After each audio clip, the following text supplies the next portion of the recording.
Rien ne peut se faire sans que toi tu nous donnes. Et si nous sommes là, c'est parce que tu nous as mis à part. Et tu as permis que la parole de Dieu nous restaure, nous régénère. C'est cette parole que nous voulons écouter, cette parole que nous voulons recevoir. Fais de nous des bons récepteurs, avec un cœur intelligible pour comprendre ce que tu as à nous dire. Et donne-nous la grâce de garder ça et de les pratiquer dans notre vie. Merci, nous faisons confiance à ton fonction.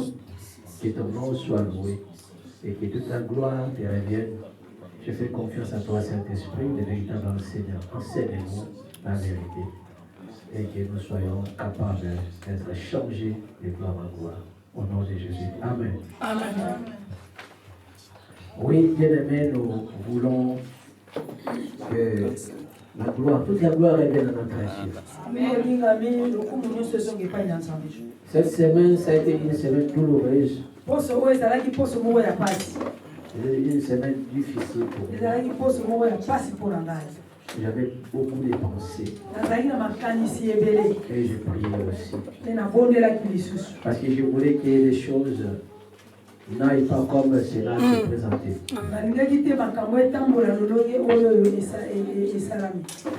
Le monde, comme la modératrice a dit, le monde vraiment est en ébullition. Ça ne va pas très bien partout. Mais nous avons le devoir de prier. Mais quand les choses se compliquent, des fois nous nous inquiétons. Des fois nous nous posons des questions. Et le lendemain, comme ça appartient à Dieu, parfois nous ne savons pas qu'est-ce qui va arriver. Mais nous faisons confiance au très haut. Amen. Amen. Alors, mes préoccupations étaient par rapport au message de guerre.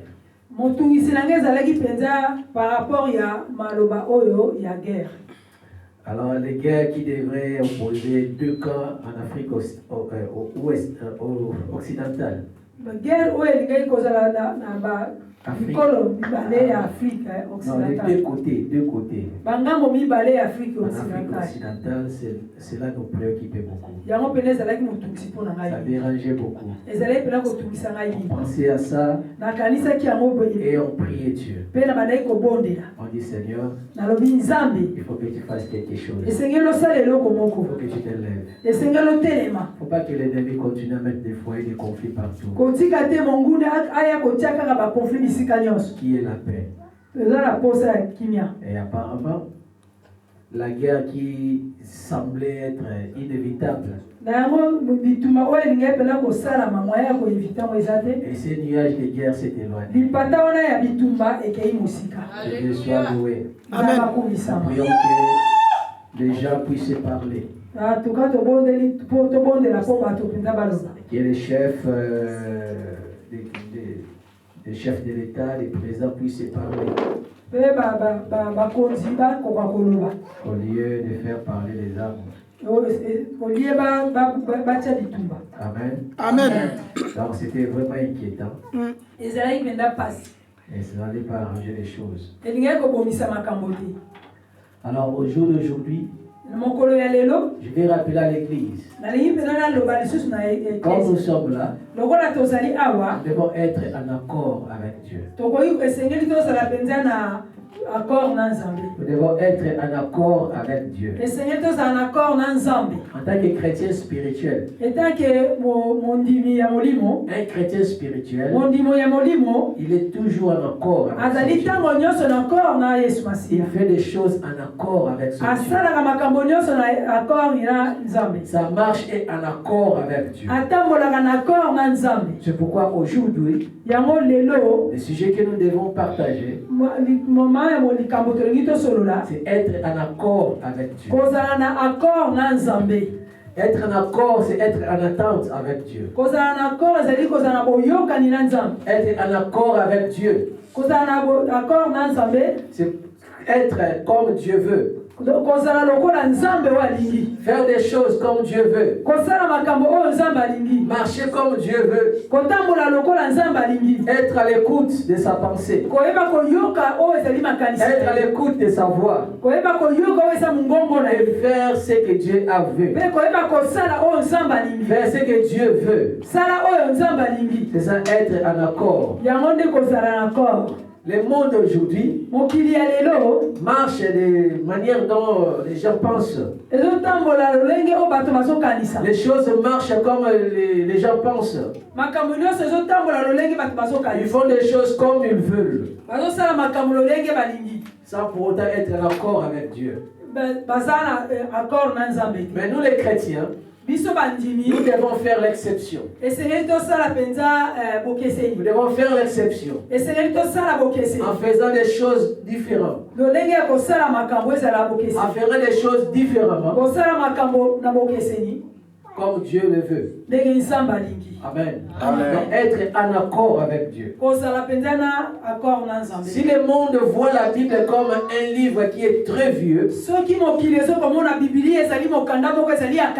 toi, chrétien, reste en accord avec la Bible. Si les hommes de ce monde voient les principes de la Bible, ce sont des principes archaïques.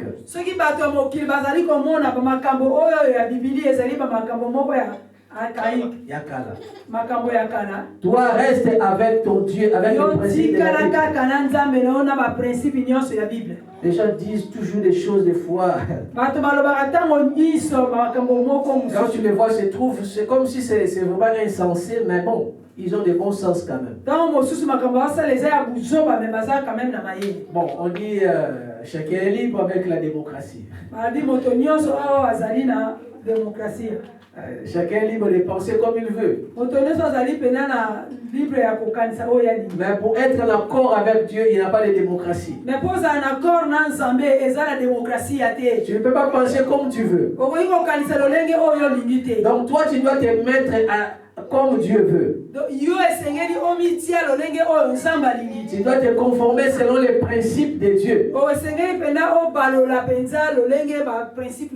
Tu dois te conformer selon la vérité. Et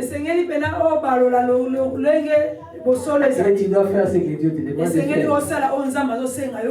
Alors très souvent, quand nous venons de la présence de Dieu, il y a un comportement que nous devons avoir toujours dans la tête. On ne vient pas n'importe comment devant Dieu. Quand tu viens devant Dieu, il faut penser être comme lui. Parce qu'il est saint, il accepte ceux qui se sanctifient dans sa présence. Parce qu'il est droit, il accepte la droiture. Parce qu'il est juste, il aime la justice. Il y a ces trois valeurs: la sanctification, la droiture, la justice doivent être en nous. Si tu veux être en accord avec Dieu, la sanctification. Premier point. Sans la sanctification, personne ne peut voir Dieu. Amen. Sans la sanctification, personne ne peut plaire à Dieu. Sans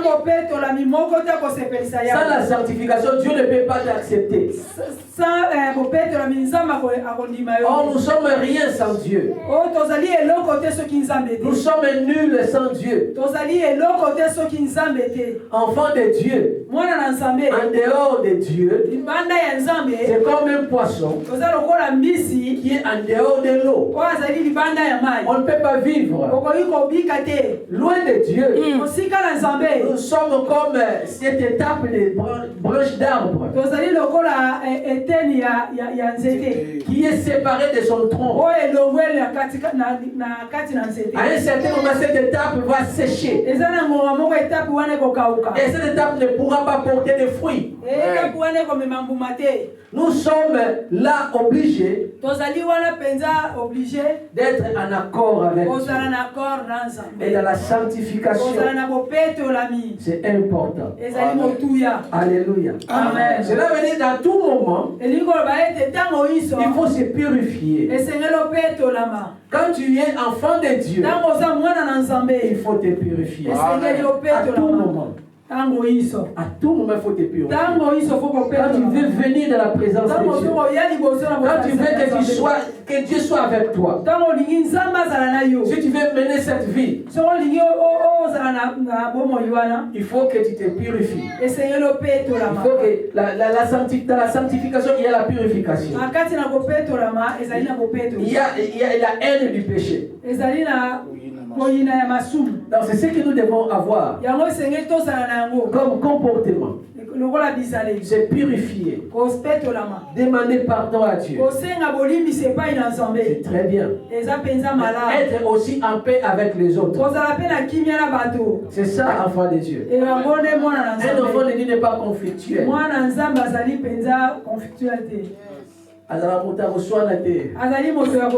Amen. Amen. Est-ce que vous le savez? Amen. Même serviteur de Dieu. Si tu vois quelque part, tu vas à l'église. Et tu vois dans cette église-là, il y a des signes qui ne trompent pas. Dans la vie, il y a des signes qui ne trompent pas. Si tu vois ces signes-là, dites-toi ici, c'est ma place. Si tu ne vois pas ces signes-là, dis-toi, ce n'est pas ma place. Donc, si vous allez quelque part et vous voyez un chrétien qui est conflictuel, un serviteur de Dieu conflictuel, dites-toi, peut-être qu'il est encore en état charnel. Il faut que je prie pour lui pour qu'il regagne la spiritualité, pour qu'il redevienne chrétien spirituel. Ne soyez pas rapide à critiquer. Nous ne savons pas quel temps de la vie il est en train de traverser. Mais si ça persiste, dis-toi, non, ça ce n'est pas un bon endroit.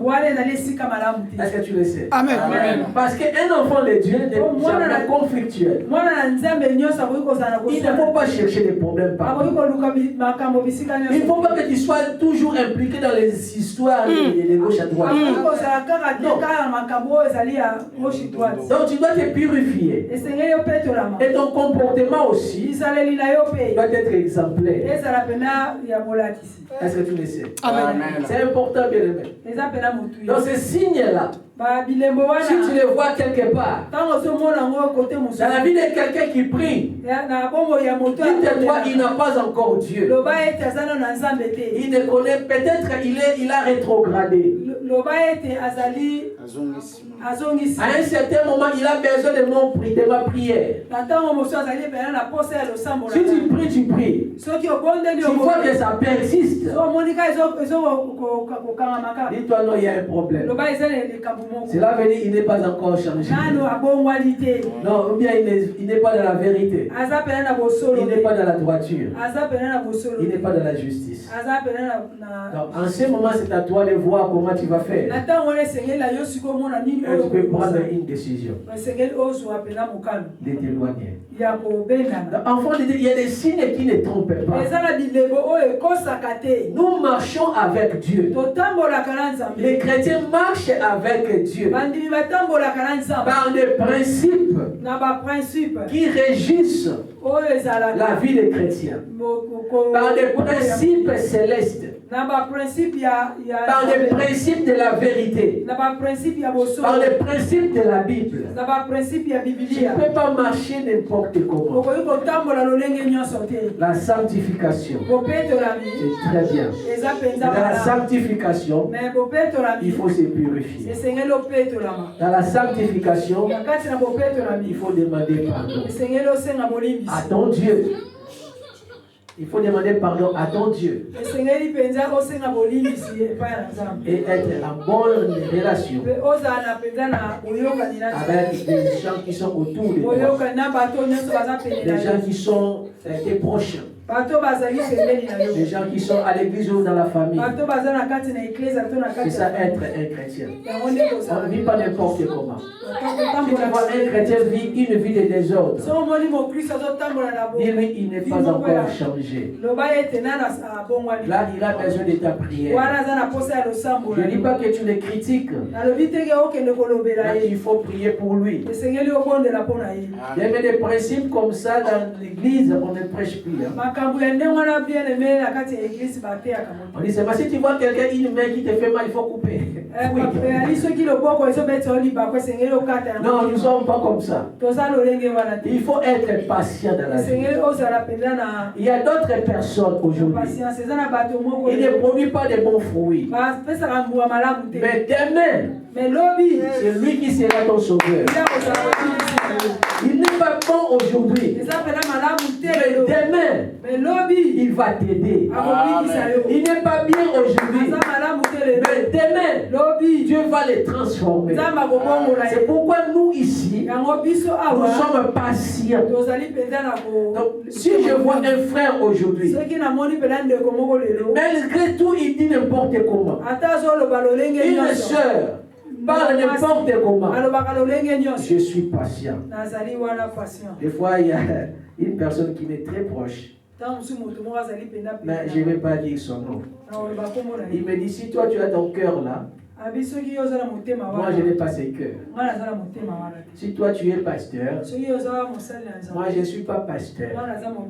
Donc moi si ça chauffe, je chauffe. Ah non. Ah non. Ah non. Dans la vie, il faut être patient des fois. Il faut être patient avec d'autres comportements.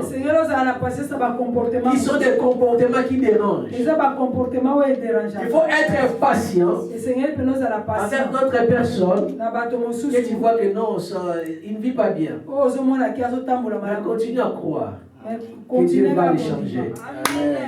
Continue à prier pour lui. Dieu va les transformer. Ce sont des choses que nous devons appliquer.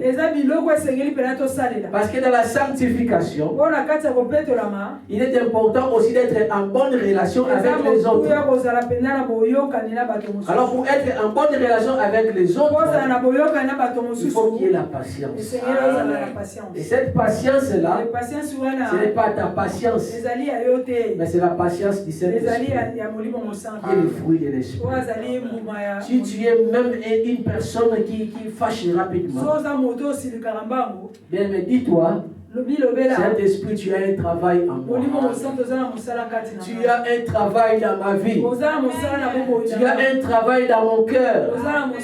Si tu es quelqu'un qui fâche rapidement, dis-toi, Saint-Esprit, change-moi. Oui, il y a des moments où quand tu es... La colère peut se manifester. Mais que la colère ne te pousse pas à commettre des péchés irréparables. Amen. La colère peut être là. Mais que la colère ne te pousse pas à commettre des péchés irréparables. Des fois, sous la colère, les gens cassent tout. Sous la colère, les gens détruisent des bonnes relations. Sous la colère, les gens détruisent les meubles qu'ils ont achetés cher dans la maison. Ils cassent tout. Et après la colère, tu regardes encore, oh, je n'ai pas de télé. Oh, la chaise est cassée. Oh, la table est cassée. Et vous mangez par terre. Mais après la colère est partie déjà. Mais elle a laissé les dégâts dans la maison. Non, si tu as cette attitude, si tu as ce comportement, dis-toi, Saint-Esprit, tu as un travail.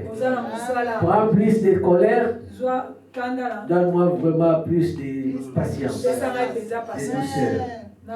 Alléluia. Amen. Donc dans la vie, il faut avoir la purification. Mais dans la purification, il faut que, dans la sanctification, il faut se purifier. Il faut avoir les pardons. Et il faut avoir beaucoup plus de patience. C'est pas facile à gérer. C'est pas facile d'être à deux dans un couple. Chacun a son comportement. Chacun a été éduqué par ses parents. Il y a d'autres qui ont grandi dans la rue. Ils ont l'éducation de la rue. Alors les personnes comme ça, si vous vous mettez ensemble en couple, alors il faut savoir que c'est sa personnalité. Nous ne changeons personne en couple. Dans les mariages, on ne change pas. Mais on supporte. On se parle. On dialogue. Et c'est comme ça qu'on avance. Parce que toi, tu n'as pas le pouvoir de changer ta femme. Et ta femme n'a pas le pouvoir de te changer. Il n'y a que Dieu qui peut changer. Amen. Alors, c'est pourquoi j'ai dit, il y a d'autres personnes qui disent, ah, moi je vais changer ma femme. Je vais l'épouser comme ça. Je vais la changer. Ah, voyons. Ok. Moi je vais épouser cet homme. Je vais le changer. Wow. Ok, voyons voir. Mais c'est bien, si Dieu t'a dit il faut l'épouser, tu l'épouses. Mais toi-même, si tu décides, tu dis que je vais faire ça, bien, mais tu te trompes. Parce que tu ne peux changer personne. Il faut le supporter avec ses défauts.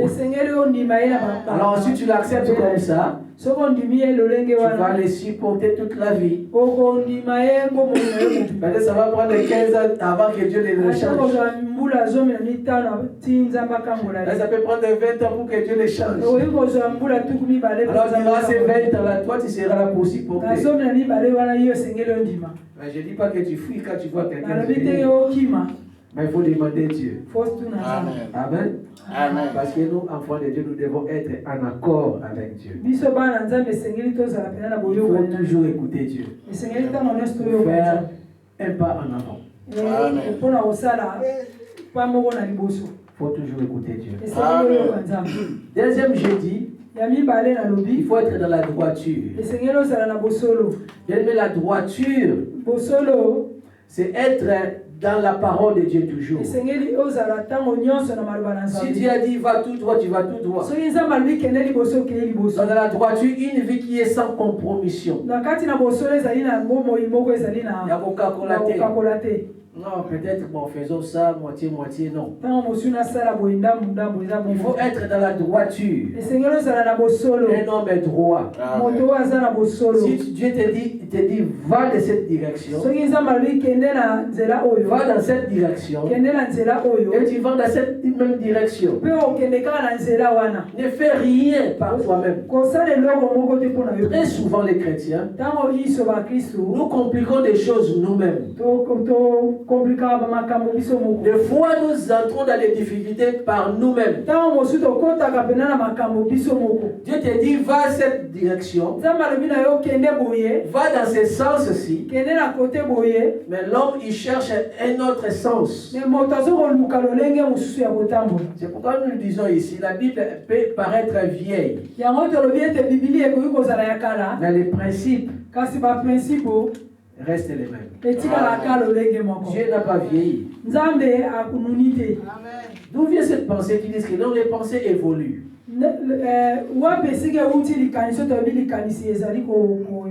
La mentalité évolue. Ah bon? Il y a la science, oui, il y a la science. La science ne peut pas remplacer Dieu. La science, c'est quoi? C'est l'étude de la nature. Des effets de la nature. Pour mieux vivre en harmonie. Alors toi tu étudies Tu as compris peut-être avec des mauvaises pensées. Tu as compris peut-être bien. Mais ne dis-toi pas que la science évolue et moi je dois aussi changer mes pensées différemment par rapport au principe de la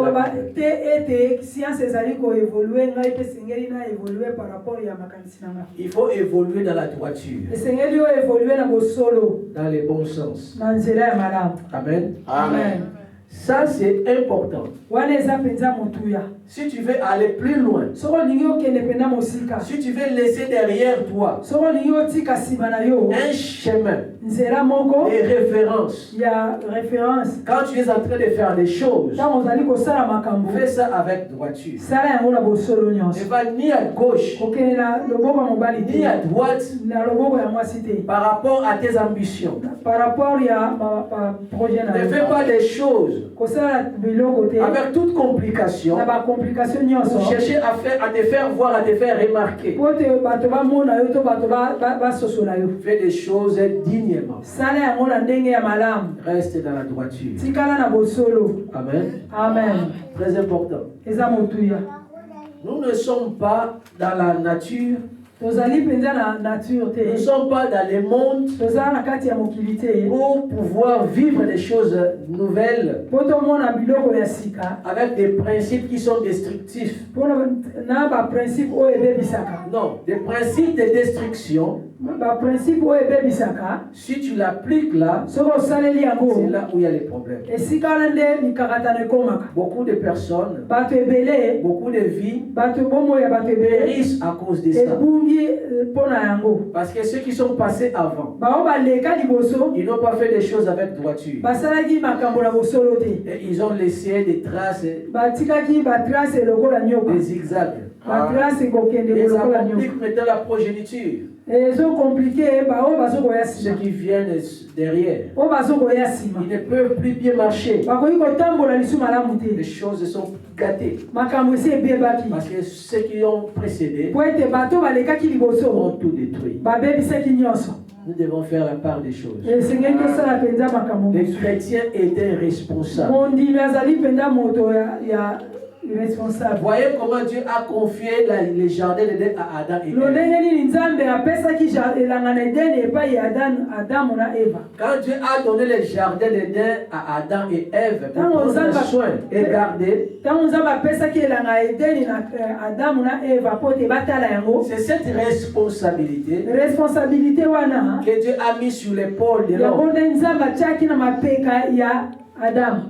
Et au jour d'aujourd'hui, quand nous faisons des choses, nous devons aller dans les principes qui ne doivent pas se dégager de la droiture. Nous devons nous conformer à des choses, à des principes, à des choses qui sont bien. Amen. Amen. Pourquoi je suis en train de prier, de parler de ça? Vous savez, je vous ai dit toute la semaine, j'étais triste. Des fois, j'ai prié et je vois les suivre les informations. Et des fois, quand il s'agissait de préparer la parole de Dieu, je n'avais pas cette force, ce courage. Et la parole de Dieu, d'ailleurs, on ne prépare pas les mêmes jours. D'ailleurs, il y a plein de messages qu'on a préparés. Il y a plein de... On peut dire, bon, voilà, je ne prépare pas, je vais seulement chercher là où j'ai préparé avant.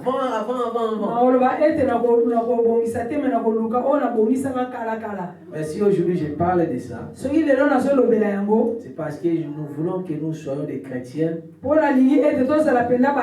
Ils doivent vivre en harmonie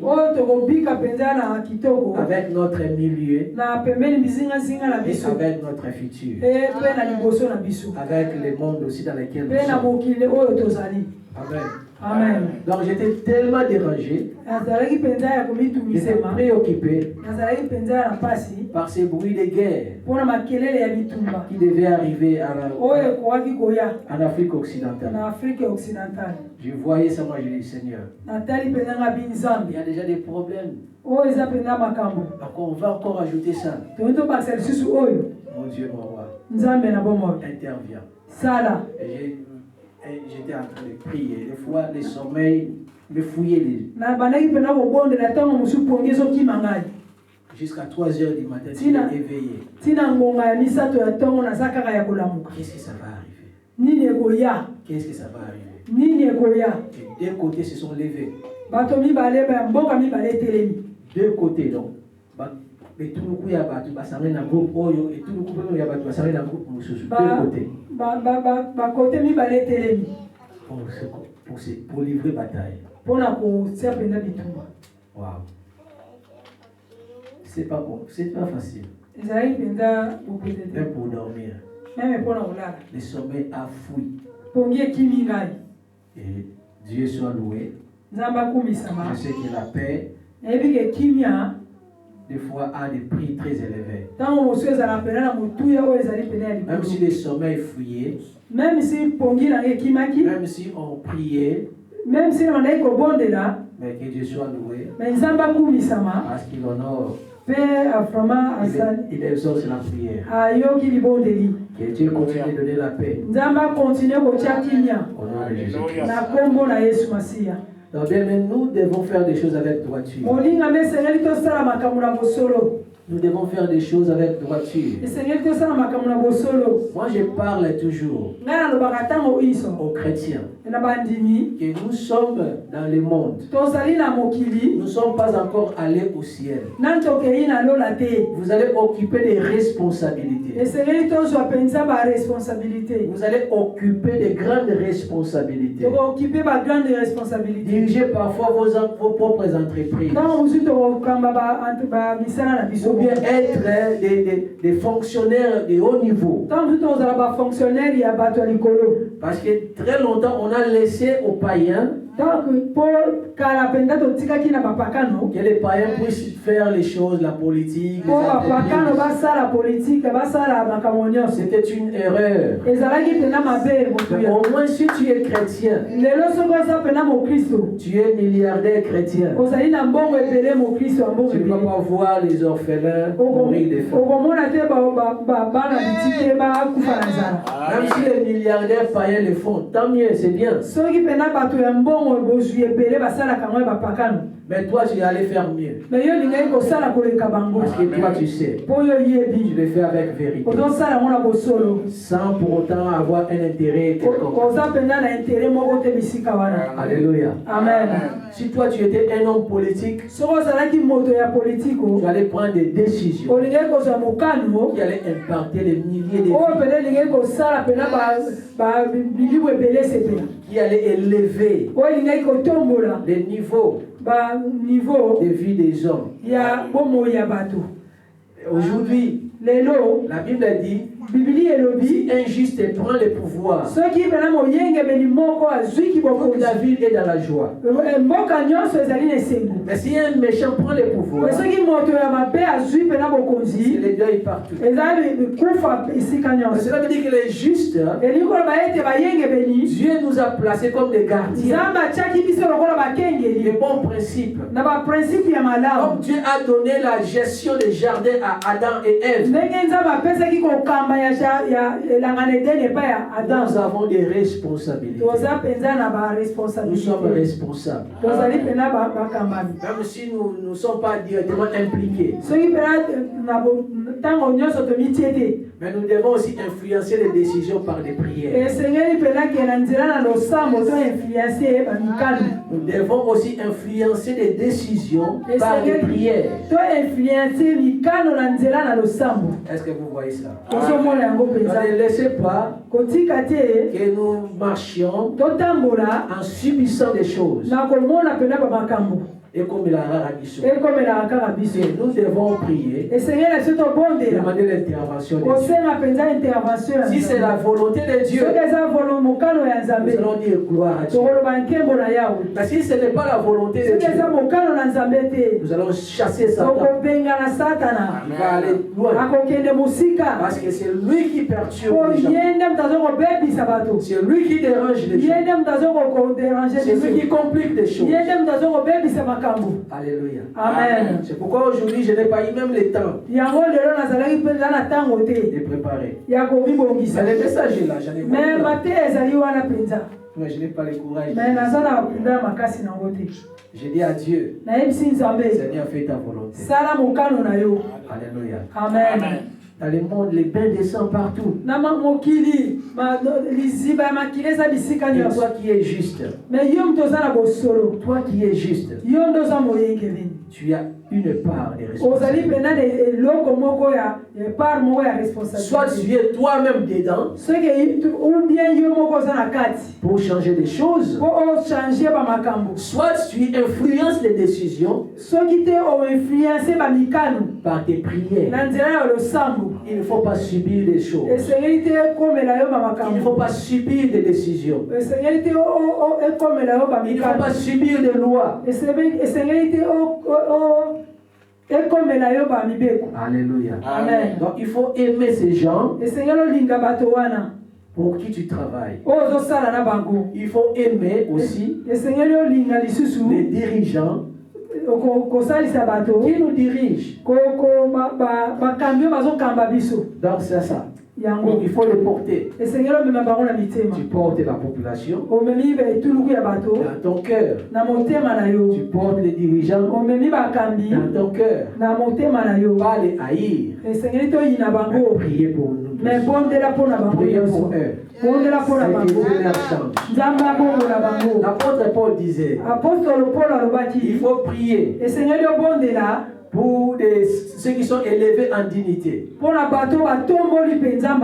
Parce que notre paix dépend de ces gens. Nous devons prier. Il ne faut pas penser que nous allons. Jésus revient. Si Jésus revient aujourd'hui, parce que tu as la sanctification, tu vas le voir, non? Mais s'il ne vient pas aujourd'hui, au moins tu vis dans un environnement qui est sûr. Amen. Un environnement où il y a la paix. Un environnement où il fait beau vivre. C'est ce que nous voulons en tant que chrétien. Un chrétien, si tu vois bien ta position par rapport à Jésus-Christ, un chrétien c'est un leader. Donc des vrais leaders, s'il y a des vrais leaders qui devaient sortir, ils doivent sortir de l'église. Ils doivent sortir du corps de Christ. Parce que nous avons Jésus, un vrai leader. C'est lui qui est notre référence. Alléluia. Donc nous nous façonnons par rapport à l'image de Jésus-Christ. Donc nous sommes des vrais leaders pour permettre que le monde aille dans le bon sens. Alléluia. Amen.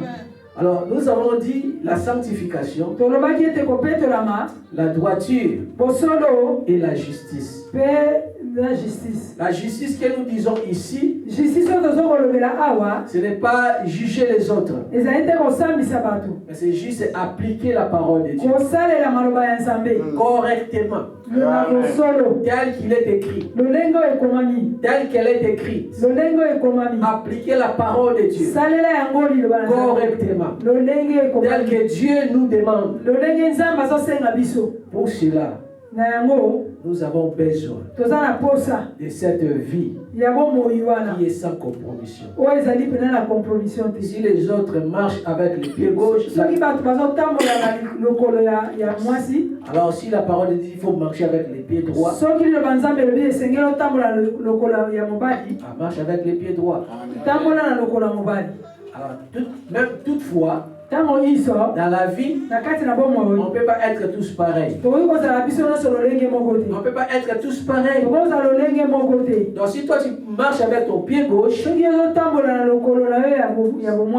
je vais marcher. Il m'est recommandé de marcher avec les pieds gauche. Nous sommes tous en Europe, non? Mais si tu traverses la Manche, tu vas en Grande-Bretagne. Tu vas conduire à gauche. Hein? Mais si Grande-Bretagne traverse ici, ils viennent en France ici. Ils vont marcher à droite. Hein? Même au continent. Mais chacun marche selon ses principes. On ne peut pas être tous pareils. Alors cette diversité, c'est ça qui fait aussi la beauté. Et Dieu que nous servons, c'est un Dieu de diversité. Alors un chrétien, comme j'ai dit, nous sommes des leaders. Cela veut dire que nous ne sommes pas des suivistes. Pas seulement suivre les gens. Nous avons une référence qui est la parole. Nous avons une référence qui est la Bible. Si quelqu'un dit la Bible est vieille, dis-lui le soleil aussi est vieux. Mais jusqu'aujourd'hui le soleil est toujours là. Et tu te réjouis de ces rayons. Et jusqu'aujourd'hui ce même soleil continue à éclairer. Alors ne me dis pas que la Bible est vieille. La mentalité a évolué, oui. Dans les principes. Dans les bons sens. Si ce n'est pas dans les bons sens, moi je reste avec ce que je sais. Et toi reste avec ton évolution. Moi je vais évoluer, mais dans les bons sens. Dans la droiture, dans le respect de la justice, dans le respect des valeurs qui sont les valeurs divines. Amen. Donc, c'est ce que nous voulons par dans l'église. Nous voulons être en accord avec Dieu. Vis en accord avec Dieu. Tous les jours de ta vie. Marche en accord avec Dieu. Cherche toujours à être en accord avec ton Dieu. Chaque jour. Si tu es sur la terre, l'apôtre Paul disait, si je suis dans la terre, si je suis sur la terre, je fais pour Dieu. Mais si je vais aussi de l'autre côté, même j'ai même envie d'aller de l'autre côté. Mais si je reste ici, c'est pour Dieu. Soit je vis, soit je meurs, je suis toujours pour Dieu. Donc il ne faut pas dire que non, là je vais me reposer là-bas au ciel. Il faut travailler ici. Et c'est une pensée très, très paresseuse. C'est une pensée qui fuit des responsabilités. En disant que non, je vais le ciel. Il faut vivre ici. Des responsabilités pour changer, marquer, impacter des vies sur la terre. Nous sommes des responsables. Dieu a donné à Adam et Ève les jardins pour garder. Qu'est-ce que toi tu fais? Il a donné les jardins pour cultiver. Où est-ce que toi tu cultives? Tu cultives dans quel domaine? Dans quelle entreprise? Dans quel domaine tu es? Il faut cultiver. Pas seulement la terre, kaka mabele te. mais ton entreprise aussi, il faut cultiver. Mais mosala na yo pe compagnie na yo esengeli olona. Alléluia. Amen. Ne laissez pas les autres faire. Kotika te bato mosusu Moi basala. aussi, il faut faire. Yo pe esengeli osala. Cherche des compétences. Luka pena bato bazali na makasi. Monte en compétences. Mata penza na makasi. Monte en expertise. Mata penza na expertise. En recherche. Mata penza na koluka. En étude. Na kotanga. En créativité. Na kosala. Il faut monter. Esengeli mata. Alléluia. Amen. Enfants de Dieu, ne fouillez pas les responsables. Mwana nzambe kokima ba responsabilité na. Nous sommes appelés To bengami. à des responsabilités. To na ba Dès responsabilité. le début, Kobanda ne il y bande. avait seulement la responsabilité. Ezalaki penza ka ba responsabilité. Jardin. Jardin. Voici ces jardins. Elanga de deni tala ya. Garde ça. Bomba yango. Cultive.